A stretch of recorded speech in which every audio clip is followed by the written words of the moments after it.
Ketentraman hidup kita berkaitan erat sekali dengan keyakinan yang kita miliki. Keyakinan yang pasti. Kenapa saya katakan demikian? Karena tentram tidaknya kita, itu berkaitan dengan ketetapan hati kita, yakin pada sesuatu yang kuat menopang kita, dan menjadi fondasi di hidup kita. Kalau itu tidak ada, maka kita akan mudah diombang-ambingkan. Dan kalau sudah mudah diombang-ambingkan, kita akan sangat mudah terdistraksi oleh berbagai macam hal yang ada di sekitar kita. Bahkan satu hal yang sesungguhnya paling tidak pasti di dalam hidup kita dan sangat mengguncangkan, mudah untuk menggoyahkan keyakinan kita, itu adalah pandangan-pandangan publik. Opini-opini yang dipegang oleh kebanyakan orang dan diperdengarkan di telinga kita. Lalu menjadi keyakinan kita atau mengobrak-abrik malah keyakinan kita. Yang sebenarnya sudah kita miliki. Yang sebenarnya itu sudah pasti. Tapi digoncangkan oleh apa kata orang. Digoyahkan oleh apa yang menurut orang lain atau mayoritas katakan itu sebagai sebuah kebenaran, padahal belum tentu benar. Karena satu-satunya kebenaran yang patut menjadi dasar keyakinan kita adalah percaya kita kepada Tuhan. Bukankah kitab suci mengatakan bahwa orang benar akan hidup oleh percayanya? Keyakinanlah yang membuat dia bisa hidup dan bertahan hidup. Keyakinanlah yang membuat kekuatan, keyakinan itu, imannya, percayanya kepada Tuhan tidak mudah diobrak-abrik, sekalipun oleh pandangan publik yang dipegang oleh mayoritas orang. Karena itu betapa pentingnya kita membangun keyakinan kita. Atas dasar apa itu berpijak? Karena kalau pijakannya kuat, maka kita tidak akan mudah untuk disesatkan. Yuk, kita berjuang supaya kita tidak diobrak-abrik oleh pandangan publik. Saya Nikolas Kurniawan menemani lagi dalam Sabda Tuhan. Hari ini dari beberapa ayat. Pertama dari Amsal 10 ayat yang ke-30. Orang benar tidak terombang-ambing untuk selama-lamanya, tetapi orang fasik tidak akan mendiami negeri. Lalu dilanjutkan lagi dari kitab Mazmur pasal 16 ayat 8. Aku senantiasa memandang kepada Tuhan karena ia berdiri di sebelah kananku. Aku tidak goyah. Dan satu lagi di dalam Efesus pasal 4 ayat 11-16. Dan ialah Tuhan yang memberikan baik rasul-rasul maupun nabi-nabi, baik pemberita-pemberita Injil maupun gembala-gembala dan pengajar-pengajar, untuk memperlengkapi orang-orang kudus bagi pekerjaan pelayanan, bagi pembangunan tubuh Kristus. Sampai kita semua telah mencapai kesatuan iman dan pengetahuan yang benar tentang anak Allah, kedewasaan penuh dan tingkat pertumbuhan yang sesuai dengan kepenuhan Kristus, sehingga kita bukan lagi anak-anak yang diombang-ambingkan oleh rupa-rupa angin pengajaran, oleh permainan palsu manusia dalam kelicikan mereka yang menyesatkan. Tapi dengan teguh berpegang pada kebenaran di dalam kasih, kita bertumbuh dalam segala hal ke arah Dia, Kristus yang adalah kepala. Daripadanya lah seluruh tubuh yang rapi tersusun dan diikat jadi satu oleh pelayanan semua bagiannya, sesuai dengan kadar pekerjaan tiap-tiap anggota, menerima pertumbuhannya dan membangun dirinya di dalam kasih. Ketiga bagian sabda Tuhan yang tadi dibacakan, pertama dari Amsal yang memberitahukan bahwa orang benar tidak akan mudah diombang-ambingkan.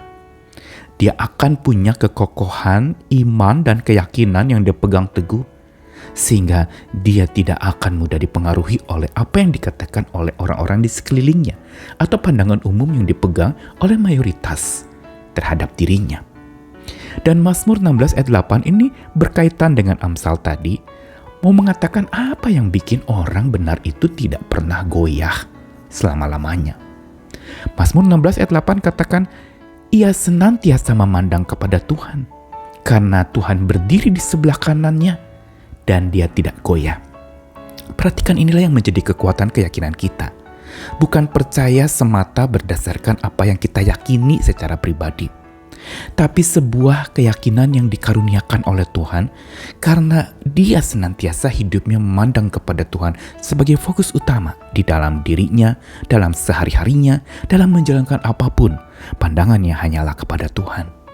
Dan ia yakini bahwa Tuhan berdiri di sebelah kanannya, yang berarti apa? Dia yang dapat dipercaya.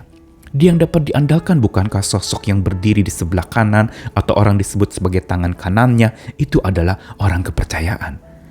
Tangan kanan di sebelah kanan berkaitan dengan kepercayaan dan Tuhan itu yang jadi kepercayaannya. Inilah yang menyebabkan seorang tidak goyah. Dan makin diteguhkan lagi di dalam kitab Efesus tadi bahwa orang yang sungguh-sungguh telah mencapai kesatuan iman, pengetahuan yang benar tentang anak Allah, dewasa penuh tingkat pertumbuhan yang sesuai dengan kepenuhan Kristus.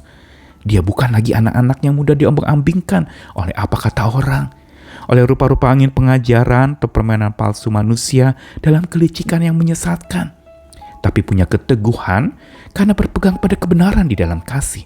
Sehingga dia bertumbuh makin kokoh, rapi tersusun, diikat jadi satu kekuatan yang membuat dia bertumbuh dan membangun dirinya di dalam kasih.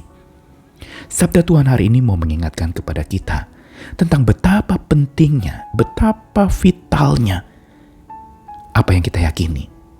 Bukan kita merasa diri benar atau merasa saya sudah pasti hidup saya seperti ini, bukan. Tapi setidaknya dia tahu dia ada di jalan yang benar. Dia sedang berjalan dengan Sang Maha Benar. Pandangannya adalah kepada Tuhan yang Maha Benar itu, sehingga dia tidak terlalu dipengaruhi oleh pandangan publik karena pandangannya kepada Tuhan yang selalu memandang hidupnya.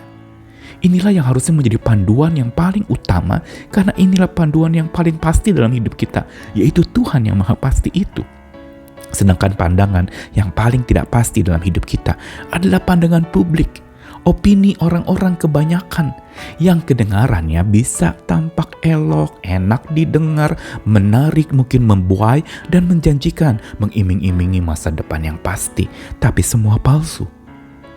Karena itu panduan yang paling pasti dalam hidup kita adalah pandangan kita kepada Tuhan yang senantiasa memandang kita.